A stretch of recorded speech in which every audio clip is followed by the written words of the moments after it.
서울 강남의 최고급 아파트 단지, 이른 새벽 5시의 고요함 속에서 강기태 회장의 하루가 시작되었습니다. 70대 중반의 나이에도 여전히 군인처럼 고든 자세를 유지하는 그는 습관처럼 창밖을 내다보았죠. 한강이 보이는 펜트하우스의 전망은 여전히 아름다웠지만 그의 마음속에는 채워지지 않는 공허함이 자리 잡고 있었습니다. 강기태 회장은 젊은 시절 맨손으로 시작해 중견기업을 일궈낸 입지전적인 인물이었습니다. 섬유 공장에서 시작한 사업은 이제 건설, 유통, IT까지 아우르는 대기업 집단으로 성장했죠. 하지만 성공의 그늘 뒤에는 가족과의 소원한 관계가 있었습니다. 특히 몇 년 전 아내 박정숙 여사를 요양병원에 보낸 뒤로는 더욱 외로운 노년을 보내고 있었죠. 아버님, 아침 식사 준비됐습니다.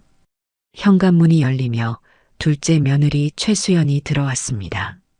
38의 나이에도 여전히 단아한 미모를 지닌 수연은 명문대 경영학과를 졸업하고 대기업에서 일하다가 둘째 아들 강준호와 결혼했죠. 언제나 단정한 옷차림에 완벽한 미소를 잃지 않는 수연은 시댁살이의 교과서 같은 존재였습니다. 수연은 매일 아침 시아버지의 건강을 위해 정성스럽게 준비한 아침 식사를 가져왔습니다. 오늘도 어김없이 현미밥과 된장국, 생선구이에 나물 반찬들이 깔끔하게 차려져 있었죠. 강기태 회장은 식탁에 앉아 조용히 숟가락을 들었습니다. 어머님 상태는 어때? 강기태 회장의 물음에 수연이 조심스럽게 대답했습니다. 어제 병원에 다녀왔는데요. 의사 선생님 말씀으로는 점점 더 나빠지고 계시대요. 이제는 가족들도 못 알아보실 때가 많다고. 수연의 목소리에는 안타까움이 묻어났습니다.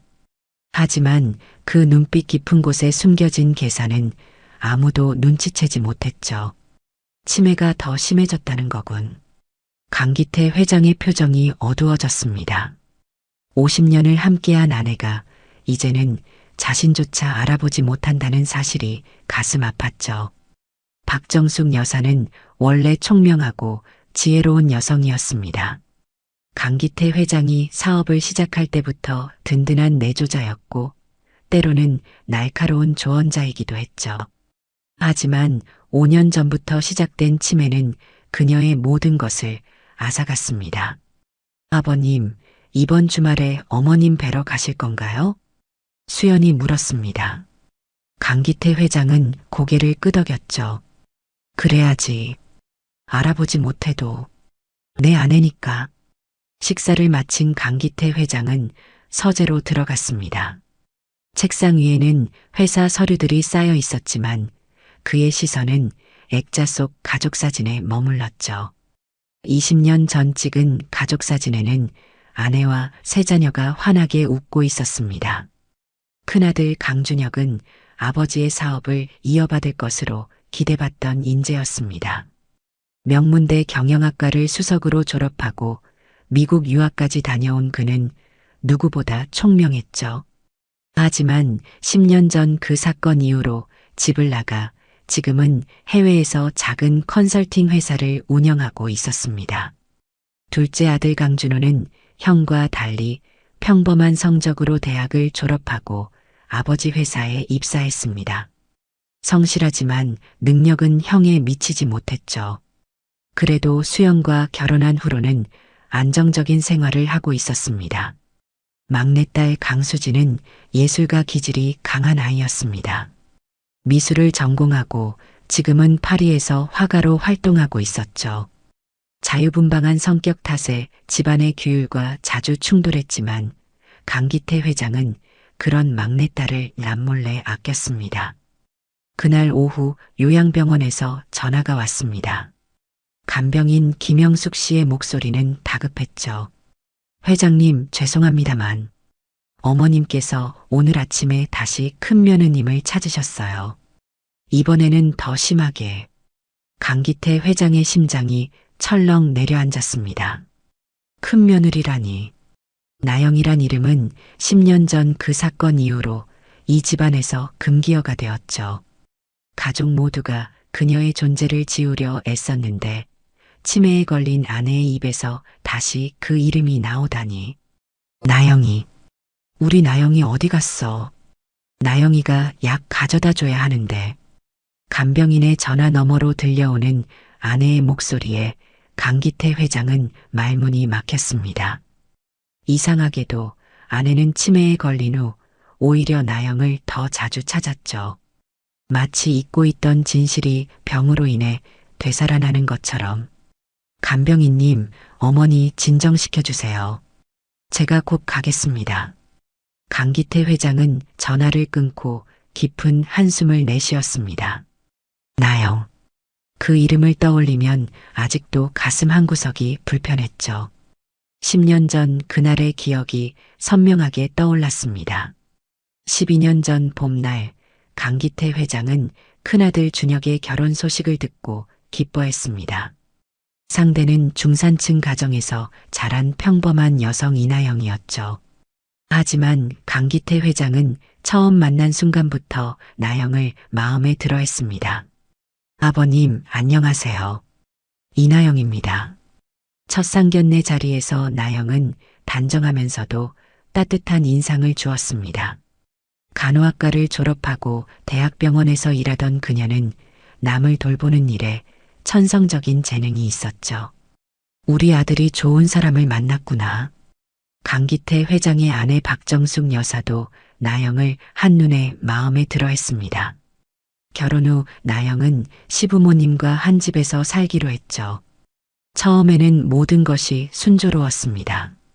나영은 아침마다 일찍 일어나 시부모님의 아침 식사를 준비했습니다. 병원 근무로 바쁜 와중에도 집안일을 소홀히 하지 않았죠. 특히 시어머니의 고혈압과 당뇨 관리에 신경을 썼습니다. 어머님, 오늘 혈압약 드셨어요? 제가 확인해 드릴게요. 나영의 세심한 배려에 박정숙 여사는 며느리를 친딸처럼 아꼈습니다. 우리 나영이는 정말 보물이야. 준혁이가 복을 타고났어. 주변 사람들에게 며느리 자랑을 하는 것이 박정숙 여사의 일상이 되었죠. 그런데 결혼 3년 차에 시어머니에게 이상한 증상이 나타나기 시작했습니다. 나영아, 내가 아까 약을 먹었나? 기억이 안 나네. 처음에는 단순한 건망증이라고 생각했습니다. 하지만 점점 증상이 심해졌죠.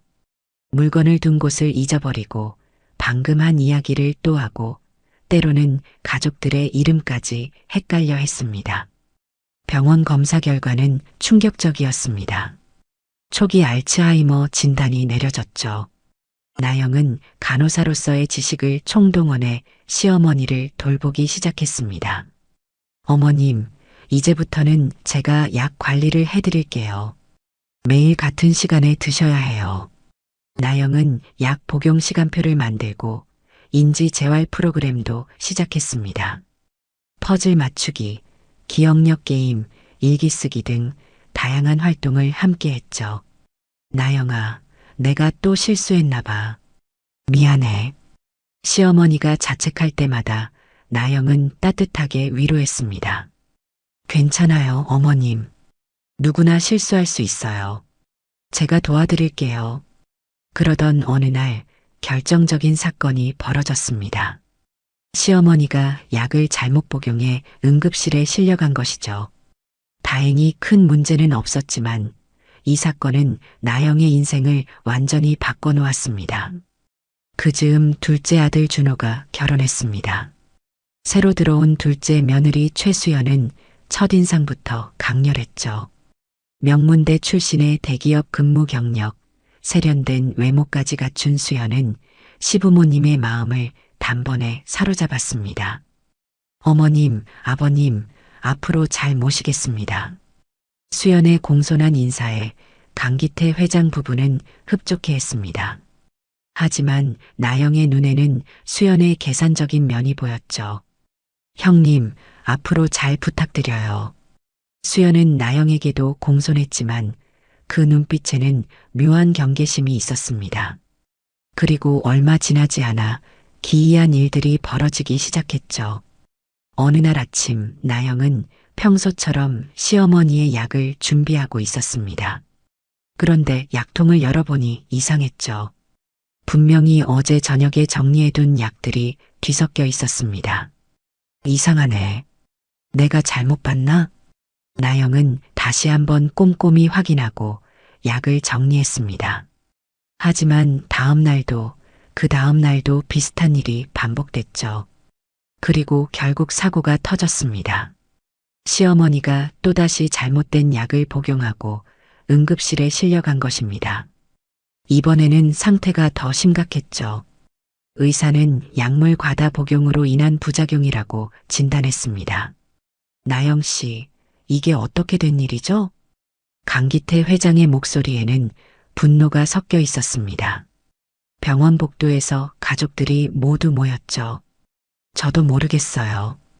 분명히 제가 제대로 준비했는데 나영은 억울했지만 증명할 방법이 없었습니다. 약 봉투에서는 나영의 지문만 검출되었고 집안 CCTV에도 나영이 약을 만지는 모습만 찍혀 있었죠. 그때 수연이 나섰습니다. 그녀의 얼굴에는 걱정과 슬픔이 가득했죠. 사실 제가 며칠 전부터 이상한 걸 봤어요. 수연의 말에 모두의 시선이 집중됐습니다. 형님이 어머님 약을 바꾸는 걸 봤어요. 처음엔 제가 잘못 봤나 싶었는데 오늘도 그러시더라고요.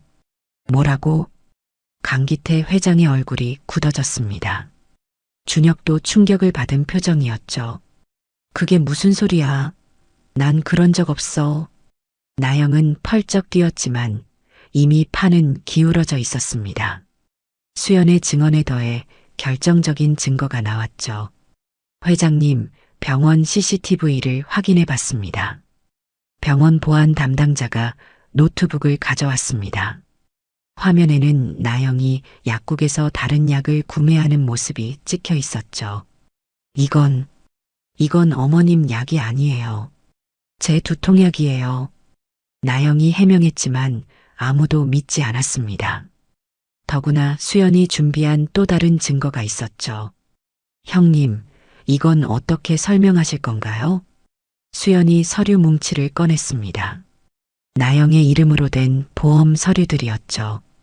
형님이 최근에 어머님 명의로 여러 개의 보험을 들었더라고요. 사망보험금이 꽤 크던데요. 나영은 할 말을 잃었습니다. 그 보험들은 시어머니의 요청으로 든 것이었지만 지금 상황에서는 그 말을 누가 믿겠습니까? 나영아, 넌 우리 집에서 나가라. 강기태 회장의 선고는 차가웠습니다. 준혁도 아내를 의심의 눈초리로 바라봤죠. 여보, 제발 믿어줘요. 전 정말 아니에요. 하지만 준혁은 고개를 돌렸습니다. 증거가 이렇게 명백한데 뭘 더 믿으라는 거야? 당신이 그런 사람인 줄 몰랐어. 나영은 절망했습니다. 시어머니조차 의식이 없어 진실을 말해줄 수 없었죠. 결국 나영은 이혼 서류에 도장을 찍고 집을 나와야 했습니다. 그날 밤 폭우가 쏟아지는 거리에서 나영은 처음으로 울었습니다. 작은 여행 가방 하나만 들고 나온 그녀는 갈 곳이 없었죠. 친정 부모님은 이미 돌아가셨고 이혼 소식을 들은 친구들도 연락을 끊었습니다. 어떻게 이런 일이. 비에 젖은 나영은 결국 작은 모텔에 들어갔습니다. 그리고 그날부터 그녀의 고난이 시작됐죠. 한편 강기태 회장의 집에서는 수연의 입지가 날로 높아졌습니다. 나영이 떠난 후 시어머니를 전담해서 돌보기 시작한 수연은 완벽한 며느리의 모습을 보여줬죠. 어머님, 약 드실 시간이에요. 제가 챙겨드릴게요. 수연은 매일 정확한 시간에 약을 챙기고 식사도 정성껏 준비했습니다. 강기태 회장은 그런 수연을 보며 안도했죠. 수연이 덕분에 안심이다. 나영이 일로 충격을 받았는데 하지만 수연의 진짜 얼굴은 아무도 몰랐습니다. 그녀는 혼자 있을 때면 차가운 미소를 지었죠. 이제 시작이야. 이 집의 모든 걸 내가 차지할 거야. 수연의 계획은 치밀했습니다. 나영을 쫓아낸 것은 첫 번째 단계에 불과했죠. 그녀의 최종 목표는 강기태 회장의 재산이었습니다. 시간이 흘러 시어머니의 상태는 점점 악화됐습니다. 치매가 진행되면서 일상생활이 불가능해졌고 결국 요양병원에 입원하게 됐죠. 어머니, 저예요. 수연이에요. 수연은 매주 요양병원을 찾았습니다. 하지만 그것도 겉모습일 뿐이었죠. 실제로는 시어머니의 재산 상태를 확인하고 필요한 서류들을 준비하는데 더 신경을 썼습니다. 그러던 어느 날 시어머니가 갑자기 나영을 찾기 시작했습니다. 나영이, 우리 나영이 어디 갔어? 치매로 인해 과거의 기억만 남은 시어머니는 계속해서 나영을 불렀죠. 수연은 당황했지만 재빨리 상황을 수습했습니다. 어머님, 나영 씨는 이제 없어요. 제가 있잖아요. 하지만 시어머니는 고개를 저었습니다. 아니야. 나영이가 내 약을 챙겨줘야 해. 나영이만 믿을 수 있어. 수연의 눈빛이 차가워졌습니다. 그녀는 간병인에게 당부했죠. 어머니가 나영 씨 얘기를 하시면 다른 얘기로 돌려주세요. 괜히 혼란스러워 하실 수 있으니까요. 하지만 시어머니의 나영 찾기는 계속됐습니다. 그리고 어느 날 놀라운 일이 벌어졌죠. 간병인님, 이게 뭐예요? 수연이 시어머니의 침대 밑에서 작은 상자를 발견했습니다. 상자 안에는 오래된 녹음기와 함께 여러 개의 테이프가 들어 있었죠. 어머님이 가끔 혼자 뭔가를 녹음하시곤 했어요. 치매 초기에 기억을 남기려고 하신 것 같아요. 간병인의 설명에 수연은 불안해졌습니다. 혹시 그 테이프에 자신에게 불리한 내용이 있을지도 모른다는 생각이 들었죠. 제가 이걸 좀 가져가도 될까요? 어머니의 기록이니까 가족들이 보관해야 할 것 같아서요. 수연은 상자를 들고 나왔습니다. 집에 돌아온 그녀는 조심스럽게 테이프를 재생했죠. 처음에는 시어머니의 일상적인 이야기들이었습니다. 하지만 어느 순간 충격적인 내용이 나왔죠. 오늘은 2014년 3월 15일이야. 수연이가 이상한 제안을 했어. 나영이한테 누명을 씌우자고. 내가 거절했지만 수연이 표정이 무서웠어. 수연은 재빨리 녹음기를 껐습니다. 그녀의 얼굴은 창백해졌죠. 이걸 없애야 해. 수연은 테이프를 부수려 했지만 망설였습니다. 혹시 누군가 이 테이프의 존재를 알고 있다면 섣불리 없앴다가 오히려 의심을 살 수도 있었죠. 결국 수연은 테이프를 숨기기로 했습니다. 하지만 그녀는 몰랐죠. 시어머니가 같은 내용을 여러 개의 테이프에 녹음해뒀다는 사실을. 한편 나영은 서울을 떠나 경상도의 작은 시골 마을에 정착했습니다. 간호사 경력을 살려 마을 보건소에서 일자리를 구했죠. 이나영 간호사님, 우리 어머니 혈압 좀 봐주세요. 마을 사람들은 친절한 새 간호사를 좋아했습니다. 나영도 점차 새로운 생활에 적응해 갔죠. 하지만 가끔씩 과거의 기억이 떠올라 가슴이 아팠습니다. 특히 시어머니 생각이 많이 났습니다. 자신을 그토록 아껴주셨던 시어머니가 지금은 어떻게 지내실지. 어머님 잘 계시죠? 저 나영이에요. 나영은 가끔 혼자 중얼거리곤 했습니다. 하지만 연락할 방법은 없었죠. 강기태 회장 집안과는 완전히 연이 끊긴 상태였으니까요. 그러던 어느 날 나영에게 뜻밖의 전화가 걸려왔습니다. 언니, 저 수진이에요. 강수진. 막내 시누이 수진이었습니다. 해외에서 활동하던 수진과는 그동안 연락이 없었죠. 수진아, 어떻게? 언니 할 얘기가 있어요. 어머니에 관한 일이에요. 수진의 목소리는 진지했습니다. 나영은 가슴이 철렁했죠. 어머님이 돌아가셨어요. 그리고 장례식에 와주셨으면 해요. 나영은 한참 동안 말을 잇지 못했습니다. 시어머니의 부고 소식도 충격이었지만 자신을 장례식에 초대한다는 것은 더욱 의외였죠. 하지만 난 이미 그 집 사람이 아닌데. 언니, 어머니가 돌아가시기 전에 언니를 계속 찾으셨어요. 그리고 제가 중요한 걸 발견했어요. 수지는 망설이다가 말을 이었습니다. 어머니의 유품 중에 녹음 테이프가 있었어요. 거기에 진실이 담겨 있더라고요. 나영의 심장이 빠르게 뛰기 시작했습니다. 혹시 자신의 억울함을 풀 수 있는 증거가 있는 걸까요? 알겠어. 갈게. 나영은 결심했습니다. 10년 만에 서울로, 그리고 그 집으로 돌아가기로. 장례식장으로 향하는 고속버스 안에서 나영은 깊은 생각에 잠겼습니다. 10년이라는 세월 동안 많은 것이 변했겠죠. 자신을 내쫓았던 가족들은 어떤 표정으로 자신을 맞이할까요? 서울에 도착한 나영은 검은 상복을 갖춰 입고 장례식장으로 향했습니다. 강남의 대형 병원 장례식장은 화환들로 가득했죠. 삼가 고인의 명복을 빕니다. 라는 문구와 함께 유명 기업인들의 이름이 적힌 화환들이 즐비했습니다. 나영은 깊게 숨을 들이쉬고 빈소로 들어갔습니다. 그리고 그곳에서 10년 만에 가족들과 마주했죠. 나영이. 강기태 회장의 입에서 탄식이 흘러나왔습니다. 그의 얼굴에는 놀라움과 당혹감이 교차했죠. 옆에 있던 수연의 표정은 순식간에 굳어졌습니다. 누구 마음대로 절을 해요. 수연이 다급히 달려와 나영을 막아섰습니다. 그녀의 눈에는 경계심과 두려움이 가득했죠. 당신 누구예요? 초청받지 않은 사람은 나가주세요. 빈소가 술렁이기 시작했습니다. 조문객들은 궁금한 눈으로 이 상황을 지켜봤죠. 나영은 천천히 수연을 바라보며 말했습니다. 저는 이 집의 첫째 며느리입니다. 10년 전 이 집에서 쫓겨났죠. 그 말에 빈소는 더욱 소란스러워졌습니다. 강기태 회장이 자리에서 벌떡 일어났죠. 나가.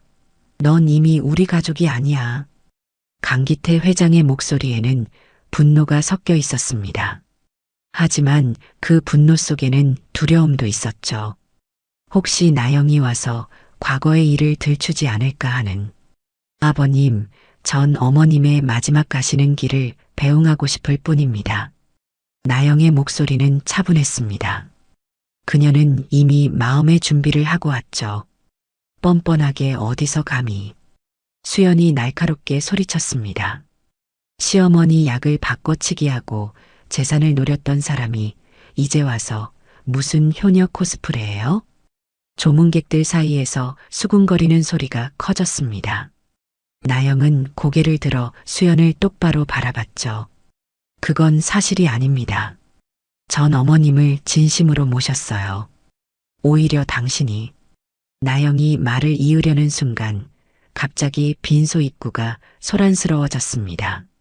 잠깐만요. 모두 잠깐만요. 강수진이 헐레벌떡 뛰어들어왔습니다. 파리에서 급히 귀국한 수진은 여행 가방을 끌고 온 채였죠. 수진아. 강기태 회장이 놀란 눈으로 막내딸을 바라봤습니다. 수진은 가방에서 봉투 하나를 꺼내며 말했습니다. 아버지, 이건 어머니의 유품이에요. 요양병원에서 받아왔어요. 봉투 안에는 낡은 녹음기와 테이프가 들어 있었습니다. 수연의 얼굴이 새하얗게 질렸죠. 그건.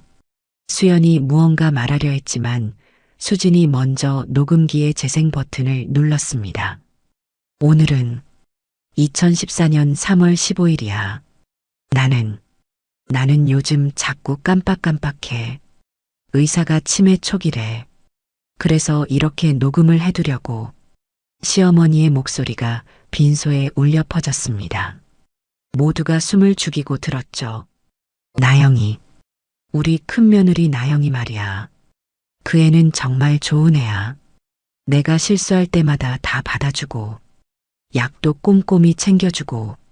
강기태 회장의 표정이 점점 어두워졌습니다. 녹음은 계속됐죠. 근데 요즘 수연이가, 둘째 며느리 수연이가 이상해. 나영이 없을 때 내 약을 만지는 걸 봤어. 내가 물어봤더니 그냥 확인하는 거라고. 근데 왜 그러는지 모르겠어. 조문객들 사이에서 웅성거리는 소리가 커졌습니다. 수연은 당황한 표정으로 주위를 둘러봤죠. 이건 조작이에요. 어머니가 치매 때문에 헛소리를. 하지만 녹음은 멈추지 않았습니다. 어제는 수연이가 나한테 이상한 제안을 했어. 약을 바꿔서 나영이한테 누명을 씌우자고. 그래야 재산을 우리가 다 가질 수 있다고. 난 거절했어. 하지만 수연이 표정이 무서웠어. 빈소는 충격에 빠졌습니다. 강기태 회장은 비틀거리며 의자에 주저앉았죠. 이럴 수가. 녹음은 계속됐습니다. 나영아, 혹시 이 녹음을 듣게 된다면 미안해. 내가 너를 지켜주지 못해서. 너는 정말 좋은 며느리였어. 내 딸 같았어. 나영의 눈에서 눈물이 흘러내렸습니다. 10년 만에 듣는 시어머니의 목소리는 여전히 따뜻했죠. 기태야, 내 남편, 제발 진실을 봐줘. 우리가 좋은 사람을 내쫓았어. 녹음이 끝났습니다. 빈소는 무거운 침묵에 잠겼죠. 수연은 더 이상 버티지 못하고 무릎을 꿇었습니다. 아버님, 저는, 하지만 변명의 여지가 없었습니다. 진실은 이미 모두에게 드러났으니까요. 강기태 회장은 천천히 일어나 나영에게 다가갔습니다. 그리고 모두가 보는 앞에서 무릎을 꿇었죠. 나영아, 미안하다. 정말 미안하다. 70대 노인의 무릎 꿇는 모습에 조문객들이 숨을 죽였습니다. 나영은 한참 동안 말없이 서 있다가 천천히 고개를 숙였습니다. 아버님, 일어나세요. 하지만 강기태 회장은 일어나지 않았습니다. 아니다. 내가 저지른 잘못은 이것으로도 부족해. 10년 동안 내가 얼마나 고생했겠니? 나영은 눈물을 닦으며 말했습니다. 전 괜찮습니다. 정말 괜찮아요. 어머니의 진심을 알게 된 것만으로도. 그때 준혁이 나타났습니다.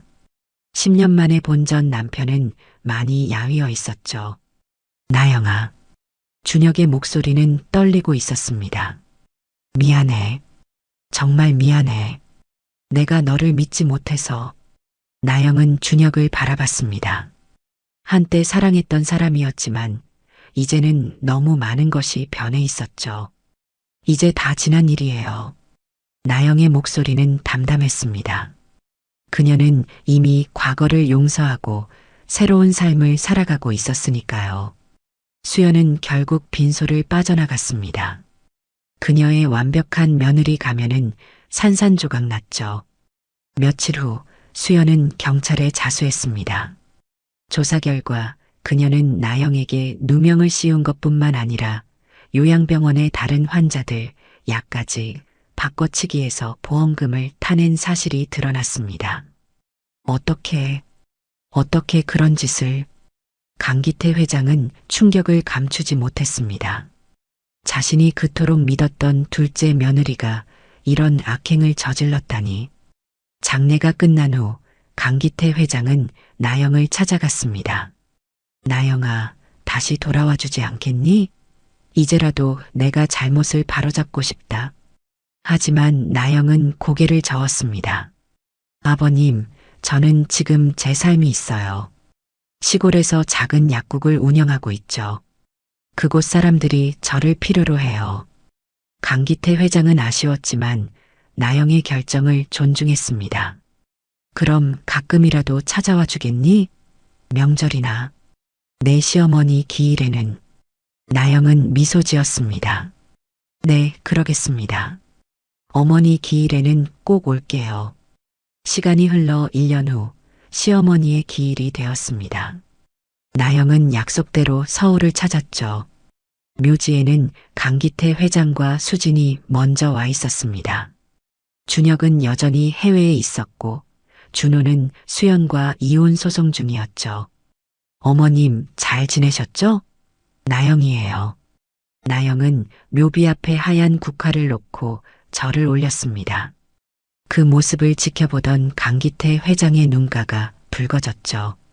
나영아, 내가 유언장을 새로 썼다. 묘지를 나오면서 강기태 회장이 말했습니다. 재산의 상당 부분을 사회에 환원하기로 했어. 그리고 일부는 내가 하는 일을 돕는데 쓰고 싶다. 나영은 놀랐습니다. 아버님, 전 그런 걸 바라고 온 게 아니에요. 알아. 하지만 이건 내 속죄야. 내가 저지른 잘못을 조금이라도 바로잡고 싶다. 나영은 한참을 생각하다가 고개를 끄덕였습니다. 그럼 제가 사는 마을에 작은 의료봉사센터를 만들어주시면 좋겠어요. 그곳 어르신들이 제대로 된 의료 혜택을 받지 못하고 계시거든요. 강기태 회장의 얼굴에 미소가 번졌습니다. 그래, 그렇게 하자.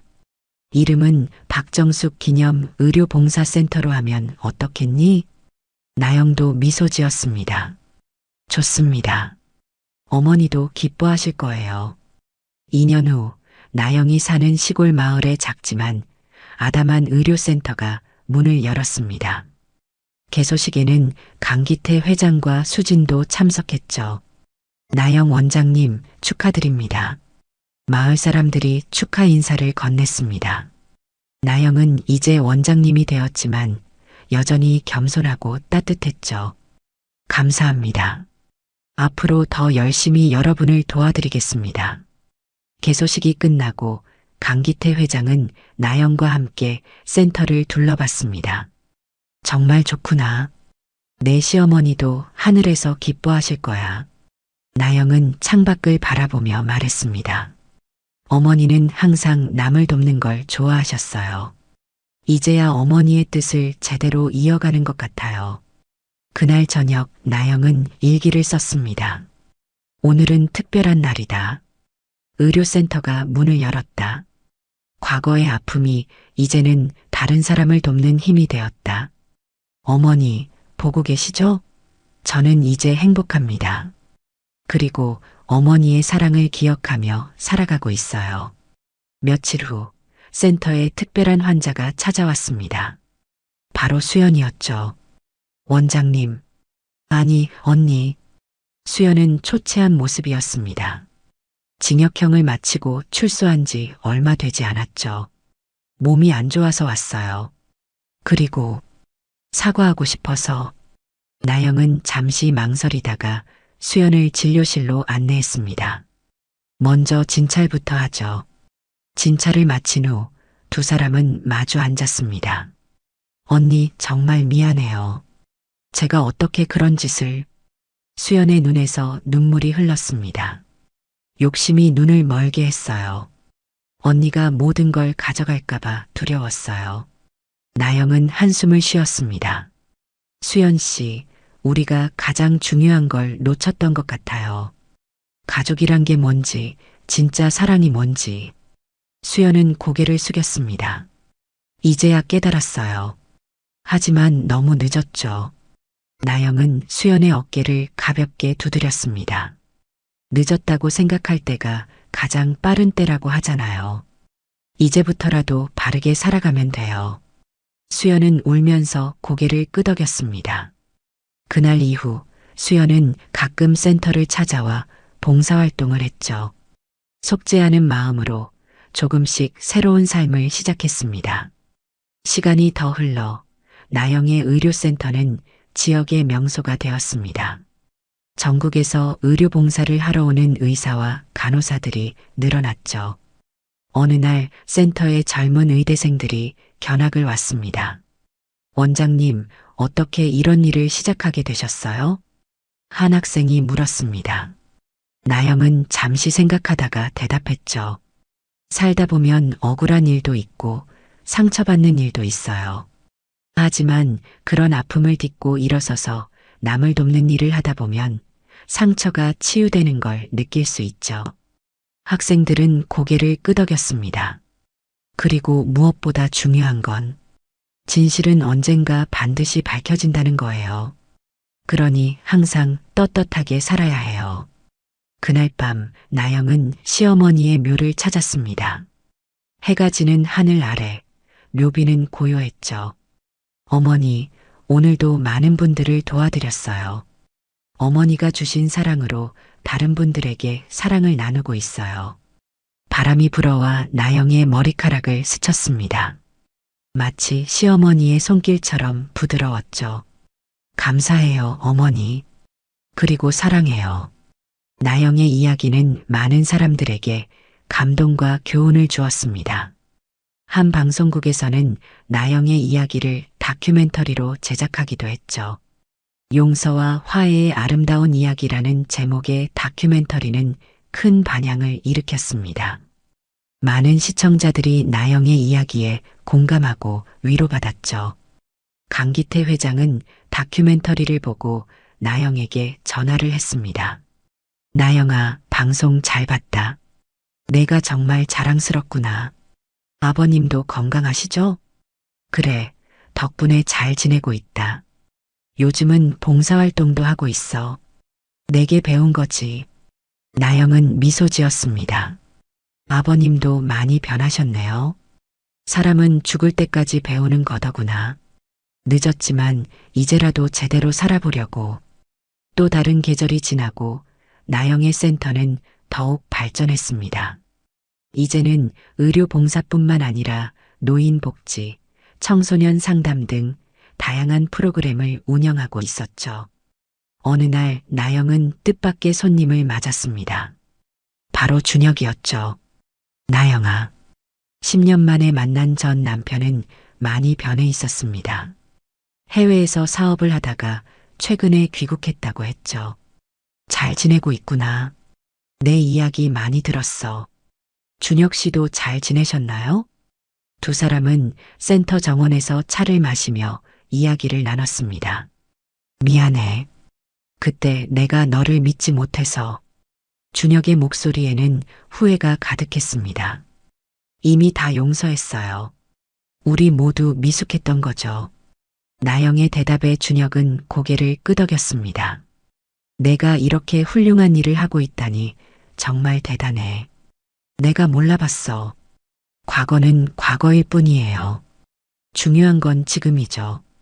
두 사람은 오랜만에 편하게 대화를 나눴습니다. 더 이상 부부는 아니었지만 서로를 이해하고 존중하는 친구가 될 수 있었죠. 준혁이 떠난 후 나영은 일기장을 펼쳤습니다. 오늘 준혁을 만났다. 이제 정말 모든 과거가 정리된 것 같다. 미움도 원망도 없다. 오히려 감사하다. 그 아픔이 있었기에 지금의 내가 있으니까. 시간은 계속 흘렀고 나영의 이야기는 전설처럼 전해졌습니다. 억울하게 쫓겨났지만 끝까지 품위를 잃지 않았던 며느리, 진실이 밝혀진 후에도 복수 대신 용서를 택했던 여인, 그리고 상처를 딛고 일어나 더 큰 사랑을 실천하는 의료인의 이야기로 강기태 회장은 팔순을 맞아 자서전을 출간했습니다. 책의 제목은 내가 놓친 진실, 그리고 용서였죠. 책의 마지막 장에는 이런 글이 적혀 있었습니다. 우리는 때로 눈앞의 것만 보고 진실을 놓칩니다. 겉모습에 속아 진짜 보물을 내쫓기도 하죠. 하지만 진실은 반드시 드러납니다. 그리고 진정한 사랑은 시간이 지나도 빛을 잃지 않습니다. 나영에게 미안하고 또 고맙습니다. 그녀는 내게 용서의 의미를 가르쳐준 진정한 스승입니다. 책은 베스트셀러가 되었고 많은 독자들에게 감동을 주었습니다. 특히 며느리와 시어머니 사이의 갈등으로 고민하는 가정들에게 큰 위로가 되었죠. 나영은 여전히 시골 마을에서 의료센터를 운영하며 평온한 삶을 살고 있었습니다. 어느 날 한 젊은 여성이 센터를 찾아왔습니다. 원장님, 저도 시댁에서 쫓겨났어요. 억울해서 견딜 수가 없어요. 나영은 그녀의 손을 잡고 말했습니다. 힘드시죠? 저도 그랬어요. 하지만 포기하지 마세요. 진실은 언젠가 밝혀지고 상처는 반드시 아물어요. 어떻게 견디셨어요? 어떻게 용서하셨어요? 나영은 창밖을 바라보며 대답했습니다. 용서는 상대방을 위한 게 아니에요. 나 자신을 위한 거죠. 미움과 원망에 갇혀 있으면 내가 불행해져요. 용서하고 놓아주면 비로소 자유로워질 수 있어요. 젊은 여성은 눈물을 흘리며 고개를 끄덕였습니다. 그리고 기억하세요. 누군가의 묵묵한 사랑은 반드시 빛을 봅니다. 시간이 걸릴지라도요. 그의 가을, 나영은 특별한 상을 받았습니다. 대통령이 직접 수여하는 국민훈장이었죠. 시상식장에는 강기태 회장을 비롯한 가족들도 참석했습니다. 이나영 씨는 개인적 아픔을 딛고 일어나 지역사회에 헌신하며 진정한 용서와 화해의 본보기가 되었습니다. 시상식이 끝난 후 기자들이 나영에게 소감을 물었습니다. 특별한 비결이 있으신가요? 나영은 미소 지으며 대답했습니다. 비결이라면 포기하지 않는 것이죠. 그리고 아픔을 통해 더 강해지는 법을 배우는 것입니다. 상처는 우리를 더 지혜롭게 만들어요. 그날 밤 나영은 시어머니의 묘를 다시 찾았습니다. 이번에는 훈장을 들고 갔죠. 어머니, 보세요. 제가 이런 상을 받았어요. 어머니가 가르쳐 주신 사랑 덕분이에요. 달빛이 묘비를 비추고 있었습니다. 나영은 훈장을 묘비 앞에 놓고 절을 올렸죠. 이제 정말 모든 게 제자리를 찾은 것 같아요. 감사해요, 어머니. 영원히 사랑해요. 바람이 불어와 나뭇잎들이 살랑거렸습니다. 마치 시어머니의 대답처럼. 몇 년 후 강기태 회장이 세상을 떠났습니다. 향년 85세였죠.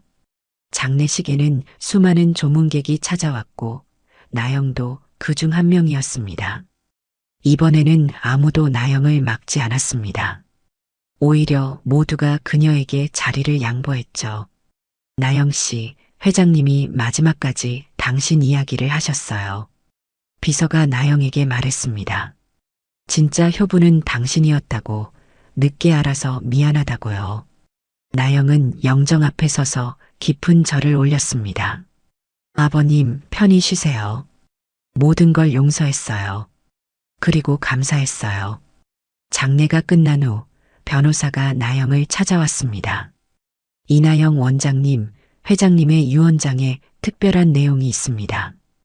유언장에는 이렇게 적혀 있었습니다. 나영에게 내가 운영하는 의료센터가 더 많은 곳에 생기길 바란다. 내 재산의 일부를 나영 재단 설립에 쓰도록 한다. 부디 더 많은 사람들에게 내 따뜻한 마음을 전해다오. 나영은 깊은 감동을 받았습니다. 강기태 회장은 끝까지 속죄하고 화해하려 했던 것이죠. 1년 후 나영 재단이 공식 출범했습니다. 재단은 전국 곳곳에 의료봉사센터를 설립하고 의료 사각지대에 있는 사람들을 돕기 시작했죠. 개소식에서 나영은 이렇게 말했습니다. 이 재단은 용서와 화해의 상징입니다. 상처받은 사람들이 다시 일어설 수 있도록, 그리고 서로를 이해하고 사랑할 수 있도록 돕겠습니다. 수지는 재단의 이사로 참여했고 준혁도 해외 지부 설립을 돕겠다고 나섰습니다. 심지어 수연도 출소 후 재단의 봉사자로 활동하기 시작했죠. 우리 모두 과거에는 서로에게 상처를 주었지만 이제는 함께 상처를 치유하고 있습니다. 이것이 진정한 가족의 의미 아닐까요? 나영의 말에 모두가 고개를 끄덕였습니다. 시간이 더 흘러 나영의 이야기는 교과서에도 실렸습니다. 용서와 화해의 힘이라는 제목으로 중학교 도덕 교과서에 소개된 것이죠. 어느 날 한 중학생이 나영을 찾아왔습니다. 할머니, 교과서에서 할머니 이야기를 읽었어요. 정말 대단하세요. 나영은 이제 60대가 되었지만 여전히 건강하고 활기찼습니다. 대단한 건 없단다. 그저 포기하지 않고 살았을 뿐이야. 저도 할머니처럼 되고 싶어요. 어떻게 하면 될까요? 나영은 학생의 머리를 쓰다듬으며 말했습니다. 간단해. 매일 한 가지씩 좋은 일을 하는 거야. 작은 친절이 모여서 큰 사랑이 되거든. 학생은 밝게 웃으며 돌아갔습니다. 그날 저녁 나영은 센터 옥상에 올라가 노을을 바라봤습니다. 붉게 물든 하늘이 아름다웠죠. 어머니, 아버님, 보고 계신가요? 당신들이 주신 상처가 이제는 많은 사람을 치유하는 약이 되었어요. 감사해요. 그 아픔마저도. 바람이 불어와 나영의 머리카락을 쓸어 넘겼습니다. 마치 누군가의 손길처럼 따뜻했죠. 이듬해 봄 나영은 은퇴를 결정했습니다. 재단 이사장직도 후배에게 물려주기로 했죠. 이제는 젊은 사람들에게 기회를 줘야죠. 저는 조용히 여생을 보내려고요. 은퇴식에는 많은 사람들이 찾아왔습니다. 정부 관계자, 의료계 인사, 그리고 나영의 도움을 받았던 수많은 사람들이 참석했죠. 나영 원장님은 우리 사회의 용서와 화해의 중요성을 일깨워 주셨습니다. 상처를 딛고 일어나 더 큰 사랑을 실천하는 모습은 우리 모두에게 귀감이 됩니다. 보건복지부 장관의 축사가 이어졌습니다. 은퇴식이 끝난 후 나영은 고향으로 돌아갔습니다. 어린 시절을 보냈던 작은 시골 마을이었죠. 나영아, 돌아왔구나. 마을 사람들이 반갑게 맞아주었습니다. 나영은 부모님이 살던 오래된 한옥을 수리해서 살기로 했죠. 이제부터는 정말 조용히 살려고요. 텃밭 가꾸고 책 읽고 가끔 이웃들 돕고. 하지만 나영의 조용한 은퇴 생활은 오래가지 않았습니다. 마을 사람들이 계속 찾아왔거든요. 나영이, 우리 엄마가 아프신데 좀 봐줄래? 원장님 마을 회관에서 건강 강좌 좀 해주세요. 나영은 웃으며 그들을 도왔습니다. 결국 작은 한옥은 동네 사랑방이 되었죠. 어느 가을날 나영에게 특별한 편지가 도착했습니다. 발신인은 놀랍게도 준혁이었죠. 나영에게 오랜만에 편지를 씁니다. 사실 몇 년 전부터 쓰고 싶었는데 용기가 나지 않았어요. 당신이 은퇴했다는 소식을 들었습니다. 축하해요. 그동안 정말 수고 많았어요. 내가 당신에게 저지른 잘못을 평생 후회하며 살았습니다. 당신을 믿지 못하고 내쫓은 것, 그것이 내 인생 최대의 실수였어요. 하지만 당신은 그런 나를, 우리 가족을 용서해 주었죠. 그 넓은 마음에 감사하고 또 감사합니다. 이제 나도 나이가 들어 많은 것을 깨닫게 되었어요. 진정한 사랑이 무엇인지, 용서가 얼마나 큰 힘을 가졌는지. 부디 건강하게 오래오래 행복하세요. 당신은 그럴 자격이 있습니다. 영원히 고마운 마음을 담아 준혁 올림. 나영은 편지를 읽고 한참을 생각에 잠겼습니다. 그리고 답장을 썼죠. 준혁에게. 편지 잘 받았습니다. 이렇게 소식을 전해주어 고마워요. 우리 모두 젊고 미숙했던 시절이 있었죠. 실수도 했고 상처도 주고받았습니다. 하지만 그 모든 것이 우리를 성장시켰어요. 나는 당신을 원망하지 않아요. 오히려 감사해요. 그 일이 없었다면 지금의 내가 없었을 테니까요.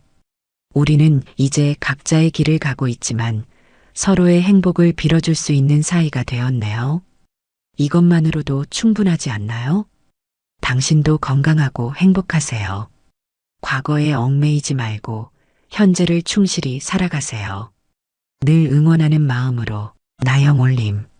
편지를 붙이고 난 후 나영은 마을 뒷산에 올랐습니다. 정상에서 내려다본 마을은 평화로웠죠. 이제 정말 모든 게 제자리를 찾았구나. 나영은 깊게 숨을 들이쉬었습니다. 가을 공기가 상쾌했죠. 그해 겨울, 나영에게 뜻밖의 방문객이 찾아왔습니다. 한 젊은 여성 기자였죠. 안녕하세요, 원장님. 저는 한국일보 김수진 기자입니다. 원장님의 삶에 대한 다큐멘터리를 만들고 싶어서 왔습니다. 나영은 처음에는 거절했습니다. 이제는 조용히 살고 싶어요. 더 이상 주목받고 싶지 않아요. 하지만 기자의 진심 어린 설득에 마음이 움직였죠. 원장님의 이야기가 많은 사람들에게 희망을 줄 수 있어요. 특히 요즘처럼 각박한 세상에서는 더욱 필요한 이야기죠. 나영은 고민 끝에 인터뷰에 응했습니다. 며칠에 걸쳐 진행된 인터뷰에서 나영은 자신의 모든 이야기를 솔직하게 털어놓았죠. 가장 힘들었던 순간은 언제였나요? 장례식장에서 쫓겨날 때였어요. 시어머니를 마지막으로 배웅도 못할 뻔했으니까요. 어떻게 용서할 수 있었나요? 용서는 한 번에 이루어지는 게 아니에요. 매일매일 마음속으로 용서한다고 되뇌어야 했죠. 그러다 보니 어느 날 정말로 용서가 되더라고요. 다큐멘터리는 큰 반향을 일으켰습니다. 용서의 기적이라는 제목으로 방영된 이 프로그램은 그의 최고의 다큐멘터리상을 받았죠.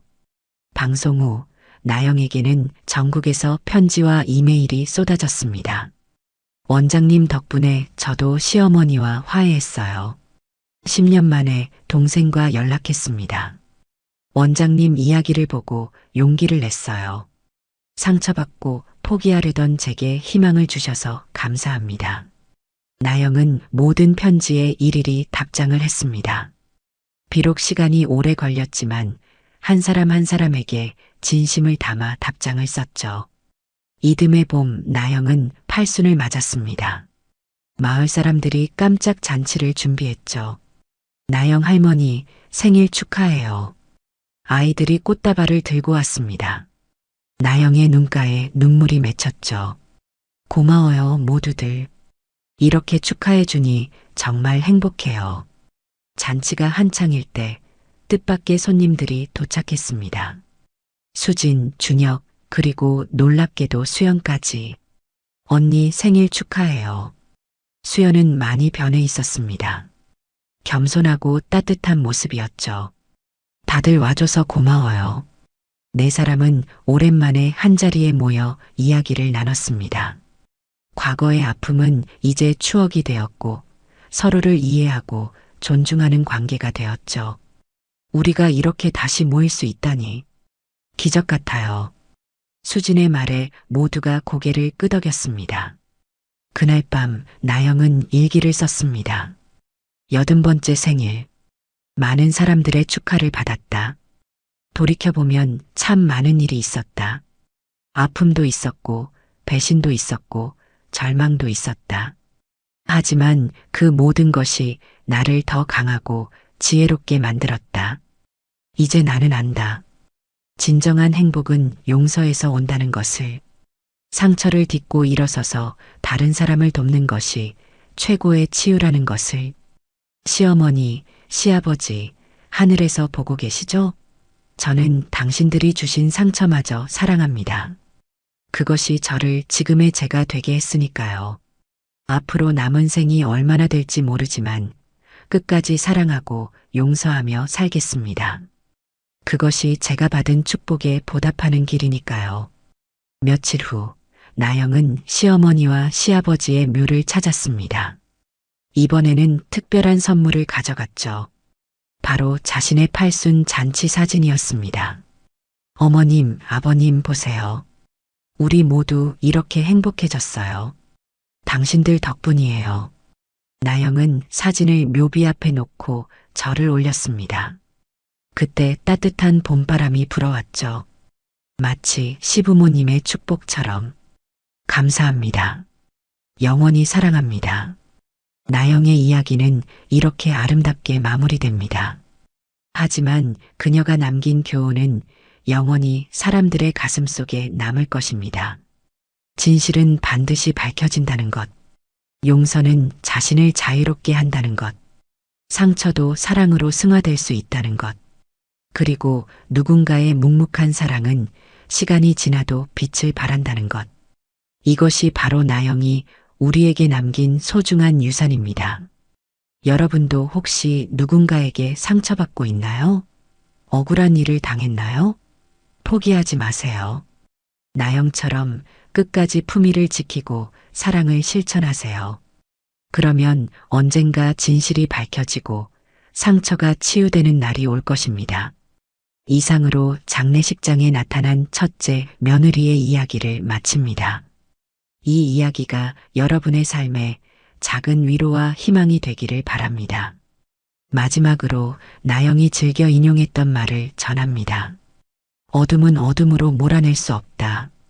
오직 빛만이 그것을 할 수 있다. 미움은 미움으로 몰아낼 수 없다. 오직 사랑만이 그것을 할 수 있다. 여러분의 삶에도 사랑과 용서의 빛이 가득하기를 기원합니다. 감사합니다.